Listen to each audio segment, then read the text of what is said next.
হুট করে কিন্তু জন্মাষ্টমীটা করে ফেললাম। কীভাবে হলো সবটা চলো এই ভ্লগে শেয়ার করি। Hello everyone, this is makeup artist Biswajit. আজকে তোমাদের সাথে জন্মাষ্টমীর একটা ভ্লগ শেয়ার করব। আগের দিন সন্ধেবেলায় হট করে প্ল্যান করা যে এবারে পুজোটা করছি, আর আমাদের সাথে বাজারে গিয়েছিল আমাদের ডগ পাপ্পি কিসমিস, কারণ বাড়িতে কেউ ছিল না যে ওকে দেখবে, তো আমরা বাজারে ওকে নিয়ে গিয়েছিলাম। এবার বলি হট করে কী করে প্ল্যান হলো। আমরা জন্মাষ্টমী জানতাম, বাট ভেবেছিলাম নর্মাল ফুল মিষ্টি দিয়ে দেবো।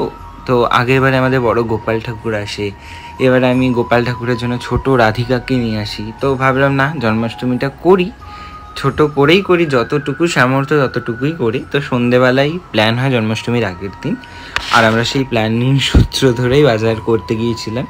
টুকটাক করে কিনে, আর বাজারে এত ভিড় ছিল। পরের দিনের ব্লগ কিন্তু এখনও শেয়ার করছি। সুজি পায়েস বসানো হয়ে গিয়েছিল পরের দিন প্রথমে, তারপর তাল ছানা হচ্ছিল, কারণ তালের বড়া ছাড়া তো জন্মাষ্টমী পসিবল নয়। তালের বড়ার সাথে করা হয়েছিল মালপোয়া, যেগুলো ভাজা হয়ে গেছিলো। আর এদিকে আমি ঠাকুরকে সাজানো, ঠাকুরকে শৃঙ্গার করা, এগুলো পরিষ্কার করে নিচ্ছিলাম। তারপরে কিন্তু একসাথেই আমরা সবাই মিলে নাড়ু বানাতে বসেছিলাম।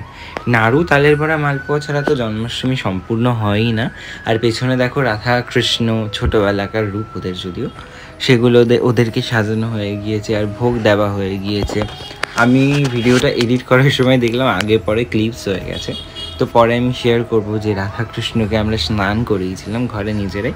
সবটাই ছোট করে করা ছিল। ওই যে বললাম, আগের দিন অবধি প্ল্যান ছিল না যে পরের দিন জন্মাষ্টমীতে আমরা এতটুকু করে ভগবানকে উৎসর্গ করতে পারবো। তো এখানে দেখো রাধাকৃষ্ণকে আমি একসাথে স্নান করিয়ে পরিষ্কার করে নতুন বস্ত্র পরিয়ে দিয়েছিলাম। আর প্রত্যেকটা ভোগই কিন্তু ঘরে বানানো হয়েছিল। ছোট্ট করে পুজো করেছি। ভগবান ছোটটুকুই হয়তো মন দিয়ে করলে অনেক বড় করে নেয়, তো আমরা সেটাই করার চেষ্টা করেছিলাম। আর এই যে হচ্ছে সম্পূর্ণ দর্শন রাধাকৃষ্ণের। চেষ্টা করেছি সুন্দর করে ফুলের সাজে ওদেরকে সাজাতে। তারপরে লাস্টে সম্পূর্ণটা তোমাদের সাথে শেয়ারই করলাম। আর লাস্টে আমি নিজেই পুজো করেছিলাম কৃষ্ণের অষ্টাদশ শতনাম পড়ে। লাস্টে আরতি করেছিলাম ভগবানের। সবটা এত সুন্দর হয়েছিল আমি বলে বোঝাতে পারবো না। ছোট ছোট আয়োজনগুলোই ঠাকুরের কাছে অনেক বড় হয়ে দাঁড়ায় যখন সেটা আমরা মন দিয়ে করি। তো এই হচ্ছে গিয়ে আমাদের ভগবানকে দর্শন করে নাও। তো এই আরতি করেই কিন্তু আমাদের পুজো বিকেলের মধ্যে কমপ্লিট হয়ে যায়। জানিও তোমাদের কেমন লাগলো। আজকের জন্য এখানে শেষ করছি, টাটা।